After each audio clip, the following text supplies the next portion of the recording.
Hello, എല്ലാവർക്കും പുതിയൊരു വീഡിയോയിലേക്ക് സ്വാഗതം.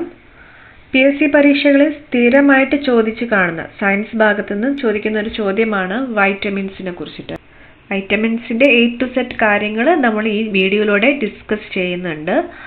അപ്പം ക്ലാസ്സിലേക്ക് കടക്കാം. അതിനു മുമ്പേ എൻ്റെ വീഡിയോ ആദ്യമായിട്ടാണ് നിങ്ങൾ കാണുന്നതെങ്കിൽ ഒന്ന് സബ്സ്ക്രൈബ് ചെയ്യുക, ലൈക്ക് ചെയ്യുക. ആദ്യത്തെ ചോദ്യം, ജീവകം എന്ന പദം നിർദ്ദേശിച്ച വ്യക്തി ആരാണ്? വൈറ്റമിൻസ് എന്ന പദം നിർദ്ദേശിച്ചത് കാസിമർ ഫങ്ക് ആണ് കേട്ടോ. ജീവകം എന്ന പദം നിർദ്ദേശിച്ചത് കാസിമർ ഫങ്ക് ആണ്. കാസിമർ ഫങ്ക് ആണ് ജീവകം എന്ന പദം നിർദ്ദേശിച്ചത്. അടുത്തത് കോ എൻസൈം എന്നറിയപ്പെടുന്ന ആഹാര ഘടകം ഏതാണ്? ജീവകം. നമ്മൾ വൈറ്റമിൻസിനെയാണ് നമ്മൾ കോ എൻസൈം എന്ന് പറയുന്നത്. കോ എൻസൈം എന്ന് പറയുന്നത് എന്താണ്? ജീവകമാണ് കേട്ടോ. അടുത്ത ക്വസ്റ്റ്യൻ നോക്കാം. ജലത്തിൽ ലയിക്കുന്ന വിറ്റാമിൻ ഏതാണ്? ജലത്തിൽ ലയിക്കുന്ന വിറ്റാമിൻ ബിയും സിയും ആണ് കേട്ടോ. ജലത്തിൽ ലയിക്കുന്ന വിറ്റാമിൻ ഏതാണ്? ബിയും സിയും. ജലത്തിൽ ലയിക്കുന്നത് നമുക്ക് ഓർക്കാൻ വേണമെങ്കിൽ CB എന്ന് ഓർത്താൽ മതി. CB എന്ന് പറഞ്ഞാൽ ചിക്കൻ ബിരിയാണി. നമ്മൾ സാധാരണ ചിക്കൻ ബിരിയാണി ഒക്കെ കുറെ കഴിക്കുമ്പോൾ നമുക്ക് വെള്ളം കുടിക്കാൻ തോന്നും അല്ലേ? അപ്പോൾ ഒന്നെങ്കിൽ അങ്ങനെ ഓർത്ത് വെക്കാം. CB ചിക്കൻ ബിരിയാണി കഴിക്കുമ്പോൾ ജലത്തിൽ ലയിക്കുന്നത് എന്ന് ഓർത്ത് വെക്കാം. പിന്നെ കൊഴുപ്പിൽ ലയിക്കുന്നതാണെങ്കിൽ കേടാണ്. കൊഴുപ്പ് കേടാണ് അല്ലേ? ഒരുപാട് കൊഴുപ്പ് അധികം കഴിക്കുന്നത് നമ്മുടെ ശരീരത്തിന് കേടാണ് എന്ന് പറയല്ലോ. അപ്പം vitamin K, vitamin E, vitamin D, vitamin A ഇത് നാലും എന്താണ്? കൊഴുപ്പിൽ ലയിക്കുന്ന വിറ്റാമിൻസ് ആണ് കേട്ടോ. വിറ്റാമിനുകൾ ടോട്ടലായിട്ട് 13 എണ്ണം ഉണ്ട്. എത്ര എണ്ണം ഉണ്ട്? 13 വിറ്റാമിൻസ് ആണ് ഉള്ളത്. ഏതൊക്കെ വിറ്റാമിൻസ് ആണുള്ളത്? A, C, D, E, K വിറ്റമിൻസും പിന്നെ ബിയുടെ തന്നെ വിഭാഗങ്ങളായിട്ട് B1, B2, B3, B5, B6, B7, B9, B12. 10ഉം 11ഉം ഇല്ല കേട്ടോ. B1 മുതൽ B12 വരെ 10ഉം 9ഉം ഇല്ല. ഇത്രയും വിറ്റാമിൻസ് ഉണ്ട്. ഇനി നമുക്ക് ഇതിനെ ഓരോന്നിനെ കുറിച്ചിട്ടും പഠിക്കാം. ആദ്യത്തേത് വിറ്റാമിൻ A. വിറ്റാമിൻ A എന്ന് പറഞ്ഞാൽ നമ്മുടെ കാഴ്ച ശക്തിക്ക് വളരെയേറെ ആവശ്യമായിട്ടുള്ളൊരു വിറ്റാമിനാണ് വിറ്റാമിൻ A. ഇത് കരളിലാണ് സ്റ്റോർ ചെയ്യപ്പെടുന്നത്. എവിടെയാണ് സ്റ്റോർ ചെയ്യുക? കരളിലാണ് സ്റ്റോർ ചെയ്യപ്പെടുക.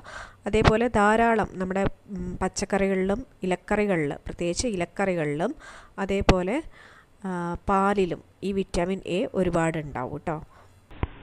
അപ്പോൾ വൈറ്റമിൻ എനെ കുറിച്ച് നമ്മൾ എന്തൊക്കെയാ പറഞ്ഞത്? പാലിൽ ഒരുപാട് അടങ്ങിയിട്ടുണ്ട്. അതേപോലെ കണ്ണിന്റെ ആരോഗ്യത്തിന് വേണ്ട ജീവകം ഏതാണെന്ന് ചോദിച്ചാൽ വൈറ്റമിൻ A ആണ്.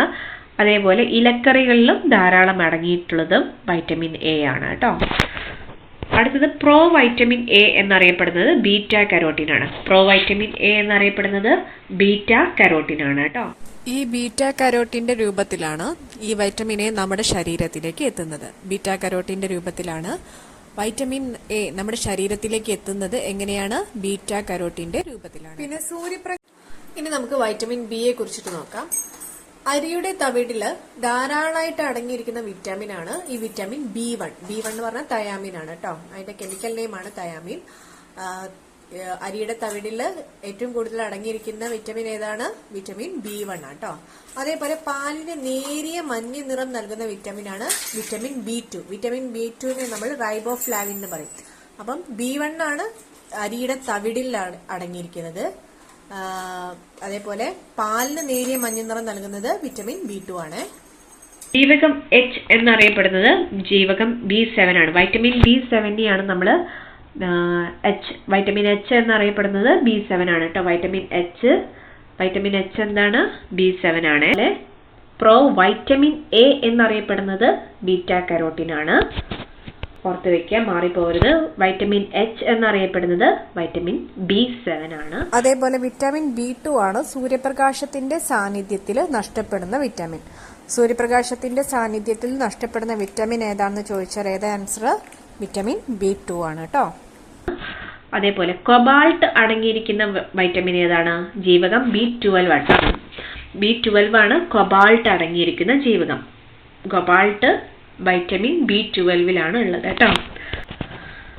പിന്നെ കൃത്രിമമായിട്ട് നിർമ്മിച്ച ആദ്യ വൈറ്റമിൻ ഏതാണ്? അതാണ് വൈറ്റമിൻ C. കൃത്രിമമായിട്ട് നിർമ്മിച്ച ആദ്യ ജീവകമാണ് ജീവകം C. കൃത്രിമമായിട്ട് നിർമ്മിച്ച ആദ്യ ജീവകം C ആണ് കേട്ടോ. ആഹാര പദാർത്ഥങ്ങൾ ചൂടാക്കുമ്പോൾ നഷ്ടപ്പെടുന്ന ജീവകമാണ് ജീവകം C. അപ്പോൾ ആഹാര പദാർത്ഥങ്ങൾ നമ്മൾ ചൂടാക്കുമ്പോൾ നഷ്ടപ്പെടുന്നത് ജീവകം C ആണ്. മൂത്രത്തിലൂടെ വിസർജിക്കപ്പെടുന്ന ജീവകം ഏതാണെന്ന് ചോദിച്ചാലും ജീവകം സി ആണ് കേട്ടോ. മൂത്രത്തിലൂടെ വിസർജിക്കപ്പെടുന്ന ജീവകമാണ് ജീവകം സി.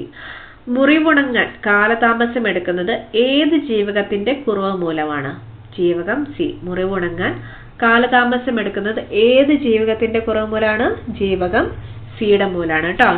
ജീവകം സി കുറയുമ്പോഴാണ് നമുക്ക് എന്തെങ്കിലും മുറിയൊക്കെ ഉണ്ടെങ്കിൽ അത് ഉണങ്ങാൻ ഒരുപാട് സമയം എടുക്കും. ജീവകം സി ആണ് രോഗപ്രതിരോധത്തിന് ആവശ്യമാണ്. നമുക്ക് എന്തെങ്കിലും മുറി ഉണ്ടെങ്കിൽ അത് ഉണങ്ങാൻ വേഗം ഉണങ്ങണമെങ്കിൽ ജീവകം സി വേണം. അതേപോലെ മൂത്രത്തിലൂടെ വിസർജിക്കപ്പെടുന്ന വൈറ്റമിനാണ് ജീവകം സി. പിന്നെ എന്താ പറഞ്ഞ ആഹാര പദാർത്ഥങ്ങൾ ചൂടാക്കുമ്പോൾ നഷ്ടപ്പെടുന്ന വൈറ്റമിനാണ് ജീവകം സി. കൃത്രിമമായിട്ട് നിർമ്മിച്ച ആദ്യ ജീവകം ഏതാന്ന് ചോദിച്ചാലും അത് ജീവകം സി ആണ് കേട്ടോ. ഈ ജീവകം സിയുടെ അഭാവത്തിൽ നാവികരിൽ കാണപ്പെടുന്ന രോഗമാണ് സ്കർവി. സ്കർവി ഒരു സ്പെല്ലിംഗ് ഫസ്റ്റ് പ്രൊണൗൺസ് ചെയ്യുന്നത് സി വെച്ചിട്ട് തന്നെയല്ലേ സ്കർവി എന്ന് പറയുമ്പോൾ. അപ്പൊ അത് ഓർത്ത് വെക്കുക, ജീവകം സി സ്കർവി. ശരീരത്തിൽ ഇരുമ്പിന്റെ ആഗിരണത്തെ സഹായിക്കുന്ന ജീവകം ഏതാണ്? വൈറ്റമിൻ സി ആണ് കേട്ടോ. ഇരുമ്പിന്റെ ആഗിരണത്തെ സഹായിക്കുന്നത് വൈറ്റമിൻ സി ആണ്. അപ്പൊ എന്തൊക്കെ വൈറ്റമിൻ സിനെ കുറിച്ച് പറഞ്ഞത്? നാവികരിൽ കാണപ്പെടുന്ന സ്കർവി എന്ന രോഗം വരുന്നത് വൈറ്റമിൻ സിന്നാണ്. പിന്നെ കൃത്രിമമായിട്ട് ആദ്യം നിർമ്മിച്ചത് വൈറ്റമിൻ സി ആണ്. മുറിവുണങ്ങാൻ കാലതാമസം എടുക്കുന്നത് വൈറ്റമിൻ സി കുറയുന്നത് കൊണ്ടാണ്. പിന്നെ ഇരുമ്പിന്റെ ആഗിരണത്തെ സഹായിക്കുന്നത് വൈറ്റമിൻ സി ആണ്. പിന്നെ നമ്മൾ എന്താ പഠിച്ചത്? രോഗപ്രതിരോധത്തിന് വൈറ്റമിൻ സി ആണ്. മൂത്രത്തിലൂടെ വിസർജിക്കപ്പെടുന്നത് വൈറ്റമിൻ സി ആണ്. അപ്പോൾ ഒരുപാട് കാര്യങ്ങൾ വൈറ്റമിൻ സിയിൽ നമ്മൾ പഠിച്ചിട്ടുണ്ട്. അടുത്തത് വിറ്റമിൻ ഡി ആണ്. സൺഷൈൻ വിറ്റമിൻ എന്നറിയപ്പെടുന്നത് വിറ്റമിൻ ഡി ആണ്. അതായത് നമുക്ക് സൂര്യപ്രകാശത്തിന്റെ സാന്നിധ്യത്തിൽ കിട്ടുന്ന ഒരേ ഒരു വിറ്റമിൻ ഡി ആണ്. ഇത് നമുക്ക് പച്ചക്കറികളോ അല്ലെങ്കിൽ നമ്മൾ ഫുഡ് ഐറ്റംസിലൊന്നും കിട്ടുന്ന ഒരു വിറ്റമിൻ അല്ല വിറ്റമിൻ ഡി. നമുക്ക് സൂര്യപ്രകാശത്തു നിന്ന് മാത്രമാണ് ഇത് കിട്ടുന്നത്. അതുകൊണ്ട് തന്നെ ഇതിനെ സൺഷൈൻ വിറ്റമിൻ എന്ന് പറയും കേട്ടോ. നമുക്ക് സൂര്യപ്രകാശത്തിൽ നിന്ന് ലഭിക്കുന്നതാണ് വൈറ്റമിൻ ഡി. സൂര്യപ്രകാശം ഏൽക്കുമ്പോൾ നശിച്ചു പോകുന്ന ജീവകമാണ് വൈറ്റമിൻ B2. മാറിപ്പോകരുത് കേട്ടോ. കാൽസ്യത്തിന്റെ ആഗിരണത്തെ ഉത്തേജിപ്പിക്കുന്ന ജീവകമാണ് വൈറ്റമിൻ ഡി. കാൽസ്യത്തിന്റെ ആഗിരണത്തെ ഉത്തേജിപ്പിക്കുന്നതാണ് വൈറ്റമിൻ ഡി. അപ്പൊ വൈറ്റമിൻ ഡി കാൽസ്യത്തിന്റെ ആഗിരണത്തെ ഉത്തേജിപ്പിക്കുന്നുണ്ട് കേട്ടോ.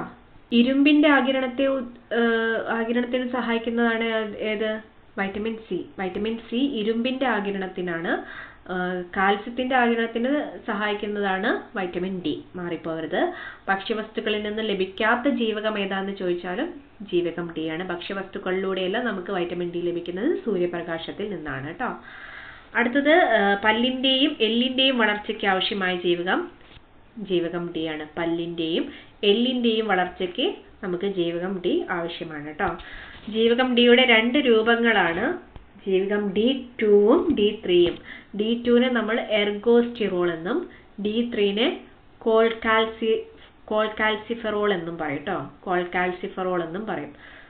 D2 ആണെങ്കിൽ എർഗോസ്റ്റിറോളും D3 ആണെങ്കിൽ കോൾകാൽസിഫെറോളും. മാറിപ്പോയത് D2 എർഗോസ്റ്റിറോൾ, D3 കോൾകാൽസിഫെറോൾ. അടുത്തത് വൈറ്റമിൻ ഇനെ കുറിച്ച് നോക്കാം.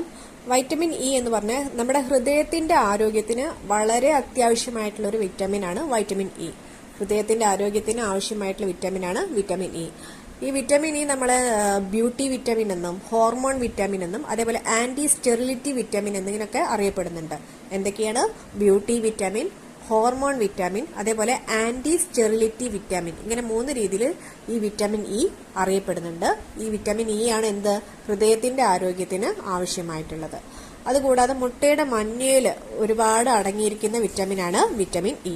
മുട്ടയുടെ മഞ്ഞയിൽ അടങ്ങിയിരിക്കുന്ന വിറ്റാമിനാണ് വിറ്റാമിൻ ഇ. വിറ്റാമിൻ ഇ കുറയുന്നത് മൂലം ഉണ്ടാവുന്ന രോഗമാണ് വന്ധ്യത. വിറ്റാമിൻ ഇയുടെ അഭാവം മൂലം ഉണ്ടാവുന്ന രോഗമാണ് വന്ധ്യത. അതേപോലെ ഈ വിറ്റാമിൻ ഇ ഒരു നിരോക്സീകാരിയായിട്ടും യൂസ് ചെയ്യാറുണ്ട്. അടുത്തതായിട്ട് നോക്കാൻ പോകുന്നത് വിറ്റാമിൻ കെനെ കുറിച്ചിട്ടാണ്. വിറ്റാമിൻ കെ എന്ന് പറഞ്ഞാൽ നമ്മുടെ ശരീരത്തിൽ രക്തം കട്ട പിടിക്കാൻ സഹായിക്കുന്ന വിറ്റാമിനാണ് വിറ്റാമിൻ കെ. നമുക്കൊരു മുറിവ് ഉണ്ടായിക്കഴിഞ്ഞാൽ അല്പസമയത്തിനുള്ളിൽ തന്നെ രക്തം കട്ട പിടിക്കുന്നുണ്ടെങ്കിൽ അതിന് സഹായിക്കുന്നത് വിറ്റാമിൻ കെ ആണ് കേട്ടോ. അപ്പോൾ ഈ വിറ്റാമിൻ കെയുടെ ധർമ്മം എന്താണ്? രക്തം കട്ട പിടിക്കാൻ സഹായിക്കുന്നു എന്നാണ്. അതേപോലെ പ്രോത്രോംബിൻ എന്നത് ഈ വിറ്റമിൻ കെയിൽ അടങ്ങിയിരിക്കുന്ന ഒരു രാസവസ്തുവാണ്. അപ്പം വിറ്റമിൻ കെയിൽ അടങ്ങിയിരിക്കുന്ന രാസവസ്തുവാണ് പ്രോത്രോംബിൻ. നമുക്ക് വൈറ്റമിൻസിന്റെ കെമിക്കൽ നെയിംസും അതുമൂലം ഉണ്ടാവുന്ന അതിന്റെ ഡെഫിഷ്യൻസി മൂലം ഉണ്ടാവുന്ന ഡിസീസസും നോക്കാം. വൈറ്റമിൻ എൻ്റെത് കെമിക്കൽ നെയിം റെറ്റിനോൾ ആണ്. വൈറ്റമിൻ എ റെറ്റിനോൾ ആണ്. നമുക്കറിയാം വൈറ്റമിൻ എ കണ്ണിൻ്റെയൊക്കെ ആരോഗ്യത്തിന് വളരെ അത്യാവശ്യമായിട്ടുള്ളതാണ് അല്ലേ. അപ്പോൾ അതിൻ്റെ ഡെഫിഷ്യൻസി മൂലം നമുക്ക് എന്താ ഉണ്ടാവുക? സീറോഫ്താൽമിയ ആൻഡ് നൈറ്റ് ബ്ലൈൻഡ്നസ് ഒക്കെ ഉണ്ടാവും അല്ലേ. സീറോഫ്താൽമിയം, നൈറ്റ് ബ്ലൈൻഡ്നസ് ഒക്കെ വിറ്റമിൻ എയുടെ ഡെഫിഷ്യൻസി മൂലം ഉണ്ടാവുന്നതാണ്. അതിൻ്റെ കെമിക്കൽ നെയിം എന്താണ്? റെറ്റിനോൾ ആണ്. വൈറ്റമിൻ B1 ആണെങ്കിൽ തയാമിൻ ആണ്. വൈറ്റമിൻ B1ന്റെ കെമിക്കൽ നെയിം തയാമിൻ ആണ്. അതിൻ്റെ ഡെഫിഷ്യൻസി മൂലം ഉണ്ടാവുന്നത് ബെറിബെറി ആണ് കേട്ടോ. B beriberi. അതിൻ്റെ chemical name thiamine. Okay, B1 ആണ് കേട്ടോ. B1 thiamine beriberi. അടുത്തത് B2ൻ്റെത് റൈബോഫ്ലാവിൻ ആണ് കേട്ടോ. ഇതിൻ്റെ ഡെഫിഷ്യൻസി മൂലം ഉണ്ടാവുന്നത് ഗ്ലോസിറ്റിസ് ആണ്. B3 ആണെങ്കിൽ നിയാസിൻ, നിയോട്ടിനിക് ആസിഡ് എന്ന് പറയും. പെല്ലഗ്രയാണ് അത് മൂലം ഉണ്ടാവുന്ന, അതിൻ്റെ കുറവ് മൂലം ഉണ്ടാവുന്ന അസുഖം. B3 എപ്പോഴും ചോദിക്കുന്നതാണ്. വിറ്റമിൻ എ എപ്പോഴും ചോദിക്കുന്നതാണ്. വിറ്റമിൻ B2 ചോദിക്കാറുണ്ട് കേട്ടോ. വിറ്റമിൻ B3 പെല്ലഗ്രയാണ് അസുഖം. നിയാസിൻ, നിയോട്ടിനിക് ആസിഡ് കേട്ടോ. B2 ആണെങ്കിൽ റൈബോഫ്ലാവിൻ. B1 ആണെങ്കിൽ തയാമിൻ. വിറ്റമിൻ എ ആണെങ്കിൽ റെറ്റിനോൾ. B5 നോക്കാം. വിറ്റമിൻ B5ൻ്റെ കെമിക്കൽ നെയിം പാൻറ്റോതെനിക് ആസിഡ് എന്നാണ് വിറ്റമിൻ B5 പറയുന്നത്. അതിൻ്റെ ഡെഫിഷ്യൻസി മൂലം ഉണ്ടാവുന്നത് പരസ്തേഷ്യ കേട്ടോ. പരസ്തേഷ്യ. വിറ്റമിൻ B5 എന്താണ് chemical name? Pantothenic acid. Vitamin B6 ആണെങ്കിൽ പിരിഡോക്സിൻ കേട്ടോ പറയാം. വിറ്റമിൻ B6ൻ്റെ കെമിക്കൽ നെയിം എന്താണ്? പിരിഡോക്സിൻ. അതിൻ്റെ ഡെഫിഷ്യൻസി മൂലം ഉണ്ടാവുന്നത് അനീമിയാണ്. ഡെഫിഷ്യൻസി മൂലം ഉണ്ടാവുന്നത് അനീമിയ കേട്ടോ. വിറ്റമിൻ B6 ആണ് anaemia. Vitamin B6 anaemia, pyridoxine. Vitamin B7 ആണെങ്കിൽ ബയോട്ടിൻ. വിറ്റമിൻ B7 ബയോട്ടിൻ ആണ്. അതിൻ്റെ ഡെഫിഷ്യൻസി മൂലം ഉണ്ടാകുന്നത് ഡെർമറ്റൈറ്റിസ് ആണ് കേട്ടോ. വിറ്റമിൻ B7ൻ്റെ ഡെഫിഷ്യൻസി മൂലം ഉണ്ടാകുന്നത് ഡെർമറ്റൈറ്റിസ് ആണ്. അതിൻ്റെ കെമിക്കൽ നെയിം എന്താണ്? ബയോട്ടിൻ. വിറ്റമിൻ എയുടെ എന്തായിരുന്നു? റെറ്റിനോൾ. വിറ്റമിൻ B2 എന്തായിരുന്നു? റൈബോഫ്ലാവിൻ. B1 thiamine. 9 ആണെങ്കിൽ ഫോളിക് ആസിഡ്. വിറ്റമിൻ B9ൻ്റെ കെമിക്കൽ നെയിം ആണ് ഫോളിക് ആസിഡ്. അതേപോലെ B12നെ സൈനോകൊബാലമിൻ എന്ന് പറയും. Vitamin B12 cyanocobalamin. ഈ രണ്ടിൻ്റെയും ഡെഫിഷ്യൻസി മൂലം ഉണ്ടാകുന്നത് മെഗലോബ്ലാസ്റ്റിക് അനീമിയാണ്. വിറ്റമിൻ B9ൻ്റെയും B12ൻ്റെയും ഡെഫിഷ്യൻസി മൂലം ഉണ്ടാകുന്നത്. വിറ്റമിൻ B9 ആണെങ്കിൽ ഫോളിക് ആസിഡും B12 ആണെങ്കിൽ സൈനോകൊബാലമിൻ ആട്ടോ. വിറ്റമിൻ സി, ഇ അല്ല, വിറ്റമിൻ സി ആട്ടോ. വിറ്റമിൻ സിയുടേത് അസ്കോർബിക് ആസിഡ് ആണ്. അതിൻ്റെ ഡെഫിഷ്യൻസി മൂലം ഉണ്ടാകുന്നത് സ്കർവിയാണ്. Vitamin C, ascorbic acid, scurvy. Vitamin D ആണെങ്കിൽ കാൽസിഫെറോൾ ആണ്. അതിൻ്റെ ഡെഫിഷ്യൻസി മൂലം ഉണ്ടാകുന്നത് കുട്ടികളിൽ റിക്കറ്റ്സും അഡൽട്ട്സിൽ ഓസ്റ്റിയോമലേഷ്യ കേട്ടോ. Vitamin D calciferol. അതിൻ്റെ ഡെഫിഷ്യൻസി മൂലം ഉണ്ടാകുന്നതാണ് ഈ റിക്കറ്റ്സ്. നമ്മുടെ എല്ലിനൊക്കെ ഉണ്ടാകുന്ന സൂക്കേടാണ് റിക്കറ്റ്സ്. വിറ്റമിൻ ഡിൻ്റെ അതുകൊണ്ടാണല്ലോ നമുക്ക് എല്ലിനും പല്ലിനൊക്കെ ആവശ്യമായിട്ടുള്ള മൂലകമാണ്, വൈറ്റമിനാണ് എന്ത്?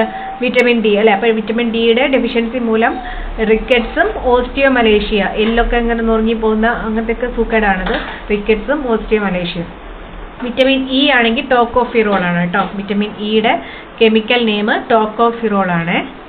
ഫലം ഉണ്ടാകുന്നത് സ്റ്റെറിലിറ്റി ആണ് കേട്ടോ. വിറ്റമിൻ കെ ആണെങ്കിൽ ഫില്ലോക്വിനോൺ എന്നാണ് കെമിക്കൽ നെയിം. വിറ്റമിൻ കെയുടെ കെമിക്കൽ നെയിം എന്താണ്? ഫില്ലോക്വിനോൺ. അതിൻ്റെ ഡെഫിഷ്യൻസി മൂലം ഉണ്ടാകുന്നത് ഹെമറേജ് ആണ് കേട്ടോ. അപ്പോൾ ഇത്രയും കാര്യങ്ങൾ നോക്കി വെക്കണം. അപ്പോൾ ഇത്രയാണ് വിറ്റാമിൻസ് എന്ന ഭാഗത്തു നിന്ന് ചോദിക്കാൻ സാധ്യതയുള്ള കുറേ ചോദ്യങ്ങൾ. ഇത്രയും കാര്യങ്ങൾ പഠിച്ചു വെക്കുക. എല്ലാവർക്കും ഈ വീഡിയോ ഉപകാരപ്രദമാണെന്ന് തോന്നുന്നുണ്ടെങ്കിൽ ഒന്ന് ലൈക്ക് ചെയ്യുക, സബ്സ്ക്രൈബ് ചെയ്യുക. താങ്ക്